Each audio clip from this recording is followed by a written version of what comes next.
माता सीता ने दिया श्राप जो आज भी सत्य है। माता सीता ने जिन्हें श्राप दिया वो क्या आज भी सत्य है? बिहार के गया में क्यों नहीं उगता तुलसी का एक भी पौधा? दूसरा, क्यों ब्राह्मण कभी संतुष्ट नहीं होता? तीसरा, फल्गु नदी सिर्फ नाम की नदी है। चौथा, क्यों कौवा हमेशा लड़ झगड़ कर ही खाता पाता है? पांचवा, क्यों गाय के केवल पिछले हिस्से की पूजा होती है?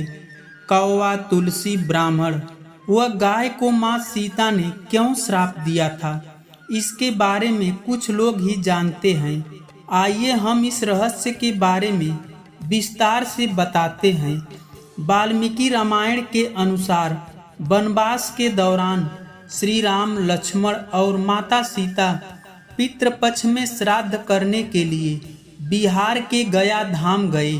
वहां ब्राह्मण ने भगवान श्री राम और लक्ष्मण को श्राद्ध कर्म के लिए आवश्यक सामग्री जुटाने के लिए कहा। इस पर भगवान राम और लक्ष्मण नगर की ओर सामान लाने के लिए निकल पड़े। ब्राह्मण देव ने माता पिता से आग्रह किया कि पिंडदान का समय निकलता जा रहा है। यह सुनकर सीता की व्याकुलता बढ़ती जा रही थी, क्योंकि श्री राम और लक्ष्मण अभी लौटे नहीं थे। इसी दौरान दशरथ जी की आत्मा ने उन्हें आभास कराया कि पिंडदान का वक्त बीता जा रहा है। यह जानकर माता सीता असमंजस में पड़ गई। तब माता सीता ने समय के महत्व को समझते हुए यह निर्णय लिया कि वह स्वयं अपने ससुर राजा दशरथ का पिंडदान करेंगी।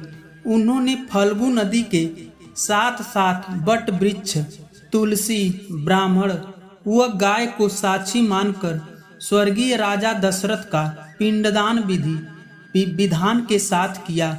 इस क्रिया के उपरांत जैसे ही उन्होंने हाथ जोड़कर प्रार्थना की तो राजा दशरथ ने माता सीता का पिंडदान स्वीकार कर लिया। माता सीता इस बात से प्रफुल्लित हुई कि उनकी पूजा दशरथ ने स्वीकार कर ली। इसके बाद उनके मन में संशय भी होगा कि प्रभु राम इस बात को नहीं मानेंगे, क्योंकि पिंडदान पुत्र के बिना नहीं हो सकता है। थोड़ी देर बाद राम और लक्ष्मण सामग्री लेकर आए और पिंडदान के विषय में पूछा। तब माता सीता ने कहा कि समय निकल जाने के कारण उन्होंने स्वयं पिंडदान कर दिया। प्रभु राम को इस बात का विश्वास नहीं हो रहा था कि बिना पुत्र और बिना सामग्री के पिंडदान कैसे संपन्न और स्वीकार हो सकता है। इसके बाद माता सीता ने कहा कि वहां उपस्थित फल्गु नदी, तुलसी, कौवा, गाय, वट वृक्ष और ब्राह्मण श्राद्ध कर्म की गवाही दे सकते हैं।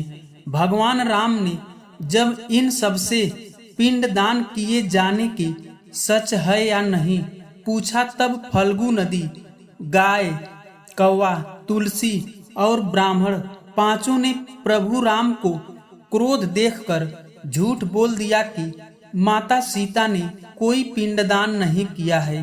वट वृक्ष ने सत्य कहा कि माता तुलसी ने सबको साक्षी मानकर विधि पूर्वक राजा दशरथ का पिंडदान किया है। पांचों साक्षी को झूठ बोलने पर माता सीता ने क्रोधित होकर उन्हें आजीवन श्राप दे दिया। इन्हें मिला था श्राप। फाल्गु नदी को श्राप दिया कि वह सिर्फ नाम की नदी रहेगी, उसमें पानी नहीं रहेगा।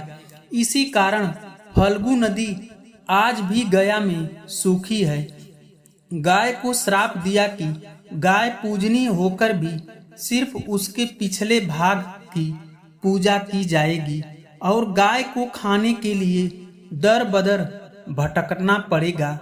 आज भी हिंदू धर्म में गाय के सिर्फ पिछले हिस्से की पूजा की जाती है।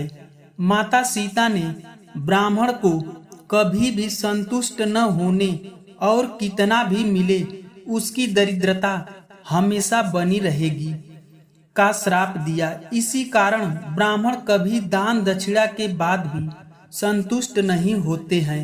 माता सीता ने तुलसी को श्राप दिया कि वह कभी भी गया की मिट्टी में नहीं रुकेगी। यह आज तक सत्य है कि गया की मिट्टी में तुलसी नहीं पड़ती और कौवा को हमेशा लड़ झगड़ कर खाने का श्राप दिया था।